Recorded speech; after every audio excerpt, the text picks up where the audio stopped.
내 이름은 지혜이고 나는 24살이며 말로 표현할 수 없을 만큼 아름답다. 나를 본 모든 사람들은 나에게 푹 빠지고 그것이 내가 오만해진 이유 중 하나일 수 있다. 나는 나와 같은 사람이 없다고 생각하게 되었고 나를 본 어떤 남자라도 나에게 미칠 거라는 것을 알았다. 아니, 아니, 아니, 아니, 아니. 나는 그것을 좋아하지 않았고 결국 예상치 못한 상황에 처하게 되어 어떻게 그렇게 되었는지 모른 채 동의하기 전까지는 좋아하지 않았다.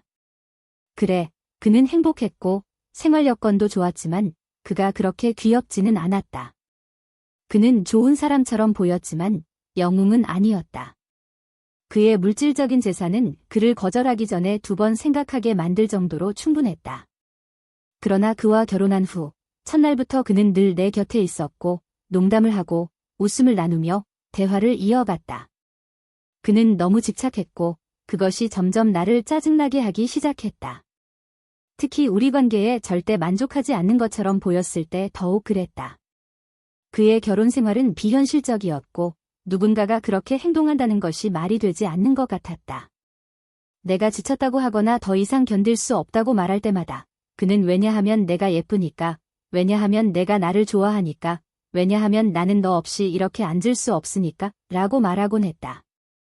그러나 상황은 완전히 비정상이었다. 그는 문자 그대로 24시간 동안 아무것도 하지 않고 먹고, 마시고, 조금 쉬고, 약을 먹고, 그런 다음 그것을 반복했다. 그리고 그가 나에게 말할 때마다 그는 나를 도발하며 내가 너무 예쁘다고 말했는데 마치 그것이 그가 통제력을 잃는 이유인 것처럼 보였다. 아무리 내가 예뻐도 누군가가 그렇게 집착하는 것은 불가능했다. 그는 항상 더 원했고 아침에 1번, 저녁에 또 1번, 그리고 항상 그랬다. 그것은 합리적이지 않았고 삶은 견딜 수 없을 만큼 지루해졌다. 나는 집에서 무엇을 해야 할지, 나 자신을 어떻게 돌봐야 할지 몰랐다. 나는 지쳤고 솔직히 더 이상 계속할 수 없었다. 우리는 논쟁을 벌였고 그는 아니, 나는 포기하지 않을 거야. 나는 괜찮아, 괜찮아, 24살짜리 말처럼 이라고 말했다. 나는 그에게 무엇이 잘못되었는지 말했지만 그는 여전히 똑같이 행동했다. 나는 삶이 단조로운 일상 외에 무언가가 필요하다고 주장하려고 했지만 그것은 그렇지 않았다. 그래서 절망의 순간에 나는 더 이상 견딜 수 없다고 말했고 그가 하는 일이 전혀 도움이 되지 않는다고 말했다. 그것은 정상적이지 않은 일종의 잔인함이었고 나는 그에게 아니라고 말했다. 그러고 나서 나는 무언가 잘못되었다는 것을 확신하게 되었다. 결국 그는 스테로이드를 복용하고 있다는 것을 알게 되었고 내가 그를 자극하고 여전히 절다고 말하며 그런 것이 필요하지 않다고 하자 그는 화를 냈다. 나는 그의 뇌가 영향을 받았다고 말했고 더 이상 참을 수 없었으며 이렇게 그와 함께 있는 것이 너무 힘들었다고 말했다. 나는 이혼을 원했지만 그는 거부했고 매우 공격적으로 변하며 나를 떠나면 나를 가만히 두지 않겠다고 위협했다. 그는 다른 누구도 나와 함께 있기를 원하지 않았다. 나는 그의 방식대로 살 수 없다고 주장했다. 그는 젊었고 자극제가 필요하지 않았다. 나는 그것이 나이 든 사람이나 문제가 있는 사람들을 위한 것이라고 계속 주장했다. 나는 더 이상 그의 본성이 무엇인지, 문제가 있는지조차 알지 못했다. 그리고 이 모든 것이 오랫동안 계속되었다. 그러다가 어느 날 나는 더 이상 견딜 수 없어서 이혼 소송을 제기할 수밖에 없었다. 마침내 나는 그와 이혼할 수 있었다. 하지만 그 후 나는 여전히 젊고 이혼녀로서 길을 잃은 기분이 들었다. 나는 그와 함께했던 일 때문에 관계를 싫어하게 되었지만 동시에 내 아름다움이 낭비되지 않도록 다시 결혼하고 싶었다. 어머니는 내가 모든 결혼 제안을 거절하고 있다고 말했고 그것이 나에게 심리적으로 큰 영향을 미쳤다. 그때 나는 나의 야망에 집중하기 시작했다. 내가 결혼할 계획을 세운 사람은 젊고 잘생기고 내 아름다움을 이해할 수 있는 사람이길 바랐다. 세련되고 교육을 받았으며 돈이 있는 사람. 이것이 내 문제였다. 나는 내 곁에서 평생을 함께할 완벽한 사양을 갖춘 남자를 찾고 있었고 나와 어울리는 자격이 있는 사람이라고 생각했다. 지역에서 정말 최고라고 여길 수 있는 사람. 그러나 시간이 흘렀고 이혼 이야기 후 얼마 지나지 않아 기뻐할 시간도 없이 나는 현실로 돌아왔다. 모두가 내가 법원 판결로 이혼했다는 것을 알고 있었고 그것은 내 잘못이 아니라는 것을 의미했다. 이것은 다시 구혼자들을 불러오기 시작했다. 곧 나를 꽤나 흥미롭게 만든 사람이 나타났다. 그는 매우 잘생겼지만 유일한 문제는 그의 일이었다. 그는 온 가족을 부양하는 큰 책임이 있는 자리에 있었다. 그것이 내가 단점으로 본 유일한 것이었지만 그래도 그는 강하고 잘생기고 매력적이며 자연스러운 다정함을 지니고 있었다. 게다가 그의 재정 상태도 안정적이었다. 부모님은 나에게 물었다. 더 무엇을 바라니? 그는 전 남편보다 훨씬 낫고 분명 전처럼 참기 어려운 사람은 아닐 거야? 몇 가지 의심에도 불구하고 그렇게 좋은 남자를 거절할 만한 충분한 이유가 없었다. 그래서 약혼했고 곧 빠르게 결혼하게 되었다. 그는 모든 것을 간단하고 복잡하지 않게 만들어 주었다. 우리는 결혼식을 준비했고 얼마 지나지 않아 예쁜 아파트에서 함께 살게 되었다. 그는 모든 것을 세심하게 준비했고 심지어 우리의 물건을 보관할 수 있는 지하 1층의 두 번째 아파트까지 마련했다. 결혼은 빠르게 이루어졌고 그는 매우 만족스러워 보였다. 그가 내 첫 번째 남편과 비교하여 얼마나 다르게 행동하는지 큰 차이가 있었다. 첫날, 시어머니 집에서 가족 저녁 식사를 하던 중 나는 그의 동생을 만났다. 그가 다가오자 나는 그가 얼마나 잘생겼는지에 깜짝 놀랐다. 마치 설탕 덩어리 같은 존재로 달콤하고 매혹적인 분위기를 풍겼다. 그는 젊고 활기가 넘치며 장난을 좋아하고 웃음을 좋아했으며 언제나 전염성이 있는 에너지를 가지고 있었는데 나는 그것을 몰래 갈망했다. 시간이 지나면서 나는 새 남편이 정말로 좋고 다정하다는 것을 깨달았다. 하지만 뭔가 여전히 나를 괴롭혔다.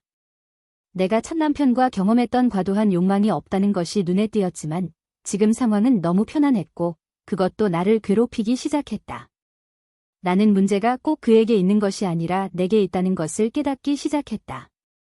나는 내 남편을 그의 동생과 비교하고 있었고 그가 같은 활력, 외모에 대한 신경, 같은 향수, 그리고 내가 상상했던 그 뚜렷한 존재감을 가지고 있기를 바랐다.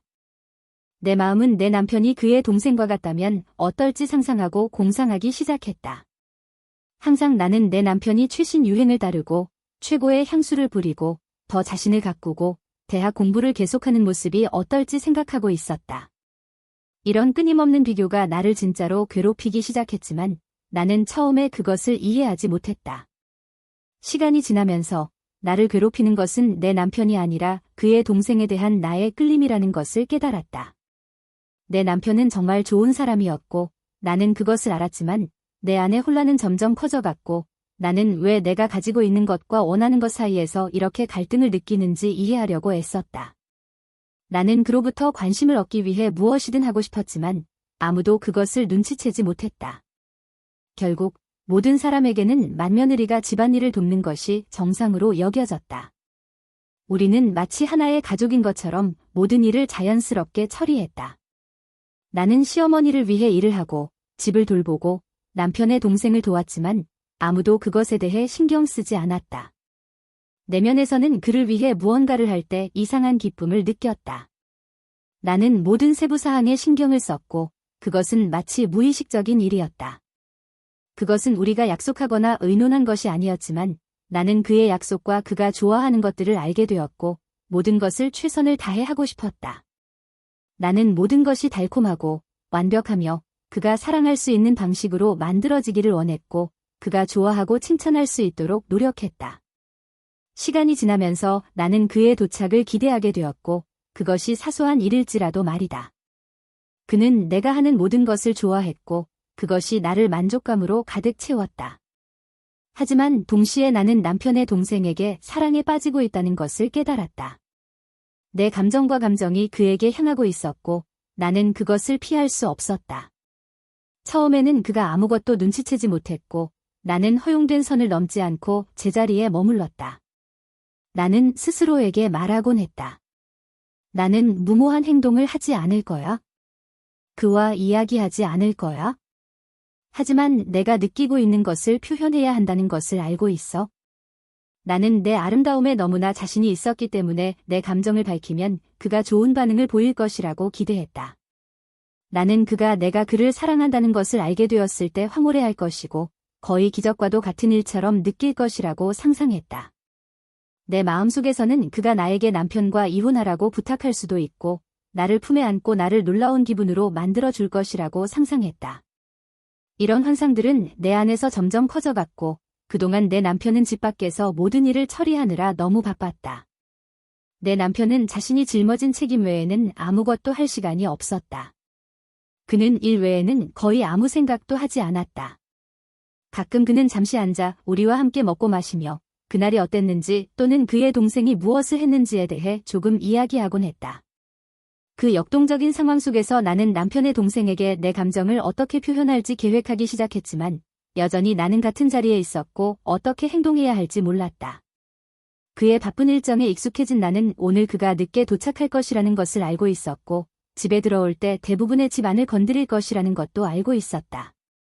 그 순간 나는 강한 결심을 느끼며 마침내 그것에 대해 이야기하기로 결정했다. 나는 앉아서 그를 기다렸다. 그가 도착했을 때 나는 음식을 식탁에 놓고 그의 옆에 앉았다. 그는 내게 하루의 세부 사항을 이야기하며 농담을 하고 내가 무엇을 했는지 물어보며 나와 대화를 나누었다. 그는 내 형제가 도착했다고 이야기하기 시작했고 나는 그를 중단시켰다. 네, 솔직히 말해서 당신과 중요한 이야기를 하고 싶어요. 그는 내가 그의 동생에게 화가 난 줄 알고 호기심 어린 눈으로 나를 쳐다보았다.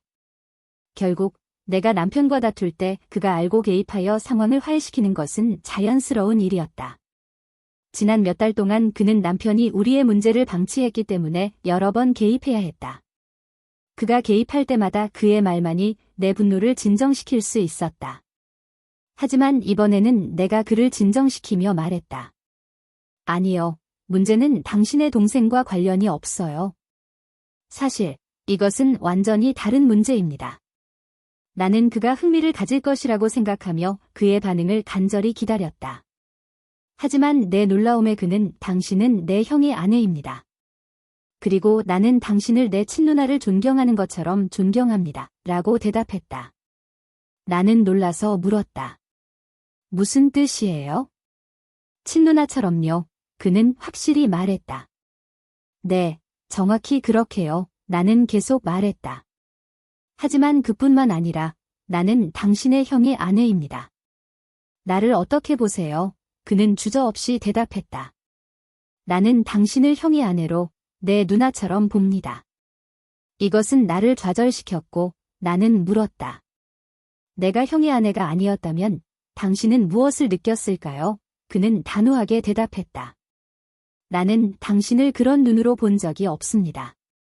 당신은 내 형의 아내이고 나는 결코 당신을 다른 방식으로 생각해 본 적이 없습니다. 나에게 당신은 내 누나 같은 존재입니다. 당신이 아름답든 아니든 그것은 중요하지 않습니다. 나는 당신을 그런 식으로 보지 않습니다. 나는 정당화하려고 노력하며 말했다. 솔직히 말해서 내가 이 집에 처음 온 날부터 당신에게 무언가를 느끼기 시작했습니다. 나는 그것을 통제할 수 없습니다. 그것은 나를 완전히 지배해서 때때로 내가 당신의 형과 결혼했다는 것을 잊게 만듭니다. 내 모든 관심과 감정은 당신을 향해 있고 나는 내 남편을 그렇게 보지 않습니다. 내가 말을 끝냈을 때 그의 웃는 얼굴이 사라지는 것을 보았다. 그는 나를 심각한 표정으로 바라보며 말했다. 너 미쳤니? 너는 내 형의 아내야. 그게 무슨 뜻인지 알아? 그는 화가 난 것처럼 보였다. 나는 너의 아름다움을 보지 않아. 그것은 나에게 아무런 영향도 주지 않아. 왜냐하면 너는 내 여동생과 같기 때문이야. 아무도 자기 여동생을 예쁘든 못생겼든 다른 눈으로 보지 않아. 너는 이런 생각을 하다니 정말 아픈 것 같아. 그는 갑자기 일어나며 말했다. 아니, 지금 일어나. 더 이상 나를 위해 아무것도 하지 마. 내일부터는 여기 오지 마. 내 옆에도 오지 마. 하나님이 증인이야. 너는 제정신이 아니야? 너는 내 형과 결혼했고 그는 나보다 100만 배 더 나은 사람이야. 내 형은 달처럼 달콤하고 더 잘생겼어. 너 예쁘다고 해서 내가 너를 쫓아갈 거라고 생각하지 마. 너는 완전히 미쳤어. 그리고 나는 절대 내 형을 불명예스럽게 하거나 하나님을 화나게 하지 않을 거야. 너는 하나님을 알고 좋은 것들을 잘 알고 있어? 그는 강하고 매우 강해서 나를 완전히 멀리했다. 그는 내게 인생에서 내가 내 남편, 그의 형, 그리고 이 가족을 부양하는 책임이 있는 사람, 나라 전체에서 존경받는 사람에게 집중해야 한다고 분명히 말했다. 그것은 그가 진정한 남자라는 것과 존경받을 만한 사람이라는 것을 깨닫게 해주었다. 하지만 그것을 알고 있어도 나는 그를 미워할 수 없었다. 오히려 그는 점점 더 멀어지는 것 같았고 그것이 나를 더 괴롭혔다. 그의 존재가 나를 살아있게 느끼게 했고 그것이 내가 남편에게 이혼을 요구하지 못하게 만들었다. 물론 나는 내 인생이 완전히 바뀌었다는 것을 알고 있었다. 나는 항상 슬펐고 아무 이유나 변명 없이 남편과 싸웠다. 그리고 예전과 달리 그는 더 이상 나와 화해하려고 하지 않았다. 왜냐하면 내가 그를 사랑한다는 것을 알고 있었기 때문이다. 내 남편도 그것을 알고 있었고 더 멀어져서 싸움을 무시하고 나를 위로하거나 만족시키려고 하지 않았다. 나는 예전으로 돌아가는 것을 거부했고 그는 내가 보내는 메시지를 이해하고 있다는 것을 알고 있었다. 우리가 논쟁할 때마다 나는 그의 형에게 더 가까워지는 느낌이 들었고 그는 항상 집에 기쁨과 웃음을 가져다 주었다. 나는 그것이 내가 그를 사랑하기 때문에 나타나는 반응이라는 것을 몰랐다. 어느 날 나는 그가 와서 남편과의 화해를 도와달라고 부탁했다. 그리고 그가 왔을 때 나는 웃고 있었고 행복했고 내 기쁨을 숨길 수 없었다. 그의 말 한마디 한마디가 나를 완전히 변화시킬 수 있었고 나는 내가 이 욕망과 좌절의 굴레에 갇혀 있다는 것을 깨닫기 시작했다. 만약 내가 그것이 이렇게 아플 줄 알았다면 일찍 그를 멀리했을 것이다. 그러나 나는 그것을 피할 수 없었다. 나는 그에게 줄 수 있는 모든 것을 주려고 했고 사랑을 위해 누군가가 줄 수 있는 모든 것을 주려고 했다. 나는 그에게 하루 종일 나와 함께 있을 수 있다고 말했고 그 후에 잊을 수 있을 것이라고 했다. 나는 어떤 식으로든 그와 가까워지고 싶었다. 하지만 그는 화를 내며 나를 흔들고 집을 나갔고 이모 집이나 다른 곳으로 가서 잤다. 그가 나에게서 도망쳐야 할 것 같은 느낌이었다. 그럼에도 불구하고 나는 사소한 일로 남편과 계속 싸웠고 그가 형을 불러 개입하게 만들기 위해서였다. 그러나 이 상황은 나를 지치게 하기 시작했고 나는 피곤했다. 그래서 나는 그에게 제안을 했다. 당신이 나를 만지고 싶지 않거나 사랑하고 싶지 않다면 이것을 고려해줘. 내가 당신의 형과 이혼하면 나와 함께 할 거야. 그는 내 눈을 바라보며 말했다. 나에게 너는 결코 내 형의 아내 이상이 될 수 없어. 나는 너를 다르게 볼 수 없어. 내 형이 너와 함께 있든 없든 너는 여전히 그의 아내야. 그것은 절대 바뀔 수 없어.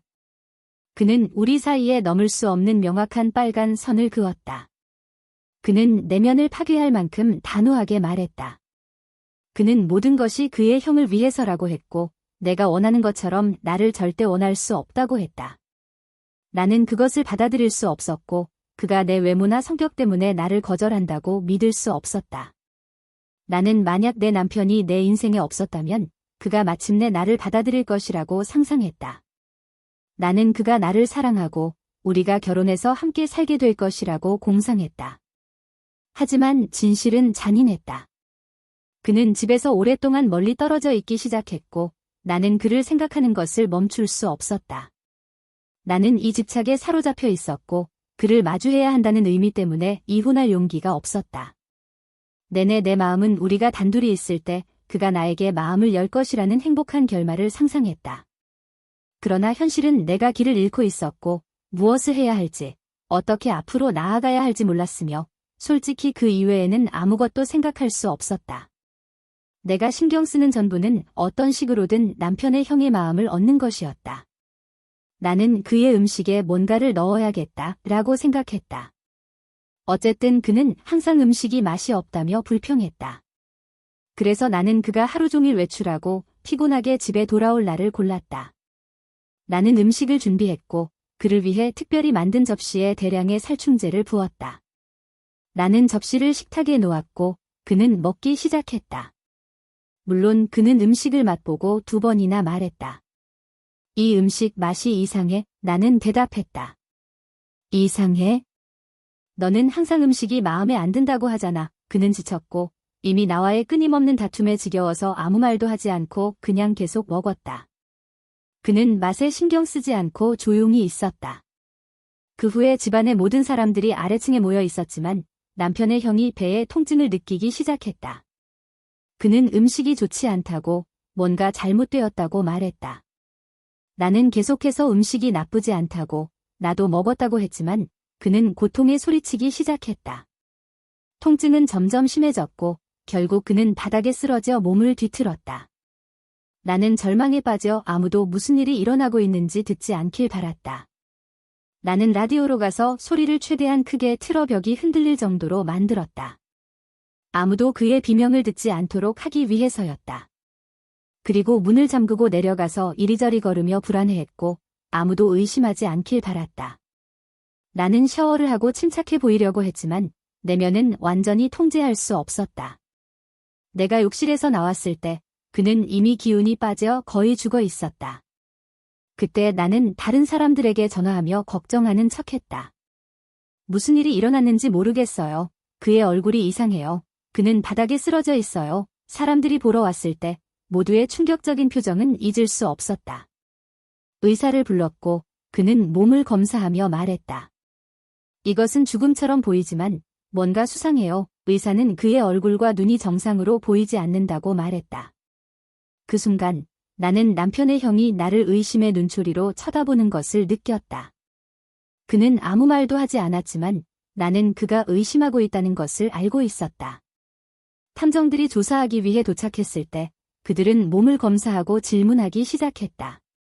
모두가 그가 아무와도 문제가 없었다고 했지만 남편의 형은 조용히 적절한 순간을 기다렸다.